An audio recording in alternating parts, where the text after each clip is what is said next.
But ఒక్కటి ఉంది last ఒక చిన్న అప్పీలు ఏమనుకోకండి. 3 ప్రధానమైన అంశాలైన ఒక చిన్న అంశం లాస్ట్ ఒకటి నా పర్సనల్ అప్పీల్ అవుతుంది. ఈ మధ్య సోషల్ మీడియాలో ఏమైందే ఈ వ్యూస్ కోసం ఈ తంబులు అంటారట కదా వాటిని, నాకు కుదరదు, తంబు నెయిల్స్ కోసం సెన్సేషనల్ హెడ్డింగ్స్ పెడుతున్నారు. హరీష్ రావు బీజేపీలోకి పోయిండని, హరీష్ రావు కాంగ్రెస్లోకి పోయిండని, ఇంకేందో అయిందని, వర్కింగ్ ప్రెసిడెంట్ అయిందని, ఇవన్నీ అనవసరంగా మీ me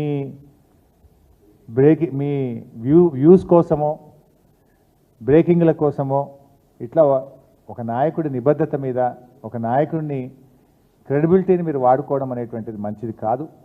I appeal to all the media houses, particularly social media, ఇలాంటివి మానుకోండి. మీకు అంతా ఏదన్నా అనుమానం ఉంటే డైరెక్ట్గా నాతో మాట్లాడి పెట్టండి. కానీ ఇట్లా పెట్టడం ద్వారా ఏమవుతుందంటే లీడర్ క్రెడిబిలిటీని దెబ్బతీసేది మంచిది కాదు. నేను కూడా ఇంకా తప్పని పరిస్థితి, భవిష్యత్తులో ఇట్లాంటి రిపీట్ అయితే అవసరమైతే లీగల్ నోటీసులు ఇవ్వడానికి, చట్టపరమైన చర్యలకు కూడా వెనుకాడమని నేను వారికి తెలియజేస్తా ఉన్నా. దయచేసి మీ థంబ్నెయిల్స్ను వాస్తవాలు ఉంటే పెట్టండి తప్ప మీకోసం మీరు లేని పెట్టి ఇట్లా మా క్రెడిబిలిటీని మా పార్టీని దెబ్బతీసే విధంగా వ్యవహరించొద్దని నేను ఇప్పటికీ చాలాసార్లు కూడా చెప్పున్నాను. కానీ మళ్ళీ ఇట్లా మీరు ఈ సోషల్ మీడియాలో ఇలాంటివి కూడా పెట్టకూడదని చెప్పి వారికి విజ్ఞప్తి చేస్తూ, ఫర్దర్గా ఎవరైనా ఇట్లాంటివి పెడితే, ఎందుకంటే మా బాస్ మా నాయకుడు మా కేసీఆర్ ఏం చెప్తే ఒక కార్యకర్తగా నడిచే వ్యక్తిని నేను. ఇష్టం వచ్చినట్టు వాళ్ళు వర్కింగ్ ప్రెసిడెంట్ అని పెడతాడు, వాడు కాంగ్రెస్లో పోతాడని పెడతాడు, వాడు బీజేపీలోకి పోతాడు, ఇవన్నీ ఉంటాయి అసలు ఇట్లా.